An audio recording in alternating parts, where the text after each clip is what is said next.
தமிழக முதலமைச்சராக விஜய் அவர்கள் பொறுப்பேற்றுக் கொண்ட பிறகு தமிழக சட்டப்பேரவை அமைந்திருக்கக்கூடிய தலைமைச் செயலக வளாகத்தில் இருக்கக்கூடிய பணியாளர்கள் உள்ளிட்டவர்களுக்கு பல்வேறு அறிவுறுத்தல்கள் வழங்கப்பட்டு வருகின்றன. குறிப்பாக தலைமைச் செயலகத்தை பொறுத்தவரை 40க்கும் மேற்பட்ட துறைகள் இருக்கின்றன. தலைமைச் செயலகத்தினுடைய முதன்மை கட்டடம், நாமக்கல் கவிஞர் மாளிகை உள்ளிட்டவற்றில் எல்லாம் ஏறக்குறைய 5500க்கும் மேற்பட்ட பணியாளர்கள் பணி செய்து வருகின்றார்கள். இந்த நிலையில்தான் அந்த பணியாளர்கள் அனைவருமே துறை சார்ந்த பணியாளர்கள், பல்வேறு துறைகளுடைய தலைமையிடமாக தலைமைச் செயலகம் இருக்கின்றது.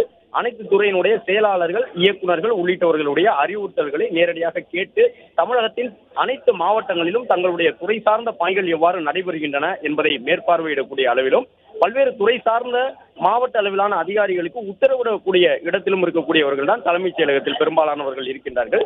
என்றாலும் அவர்கள் அந்த குறிப்பிட்ட காலக்கெடுவிற்குள் வேலைக்கு வருவதில்லை என்பது போன்ற குற்றச்சாட்டுகள் எழுந்து வந்த நிலையில்தான் முதலமைச்சரே 9:30 மணியிலிருந்து 10 மணிக்கு உள்ளாக காலையில் தலைமைச் செயலகம் வந்து விடுகின்றார். எனவே அனைத்து துறை சார்ந்த பணியாளர்களும் சரியாக 10 மணிக்கு முன்பாக வருகிறது 10 மணிக்கு தங்களுடைய பணியை தொடங்கிவிட வேண்டும் என்கின்ற அறிவுறுத்தலை உயர் அதிகாரிகள் பணியாளர்களுக்கு வழங்கியிருந்தார்கள். அந்த அடிப்படையில் தான் இன்று தலைமைச் செயலகத்திலே பெரும்பாலான பணியாளர்கள், நாமக்கல் கவிஞர் மாளிகை உள்ளிட்ட இடங்களில் பணி செய்யக்கூடிய அனைவருமே 10 மணிக்கு முன்பாக வந்து விட்டார்கள்.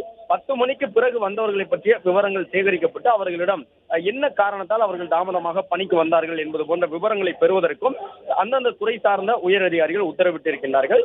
பணியாளர்கள் குறிப்பிட்ட நேரத்திற்குள் வருவது தற்போது உறுதி செய்யப்பட்டிருக்கின்றது. தலைமைச் செயலகத்திலே 10 மணிக்கு பணிகளை தொடங்கக்கூடிய விதமாக அரசு அலுவலர்கள் தற்போது தங்களுக்கு உயர் அதிகாரிகள் வழங்கியிருக்கக்கூடிய உத்தரவை பின்பற்ற தொடங்கியுள்ளனர்.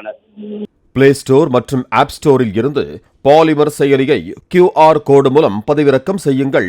செய்திகளை உடனுக்குடன் பெறுங்கள்.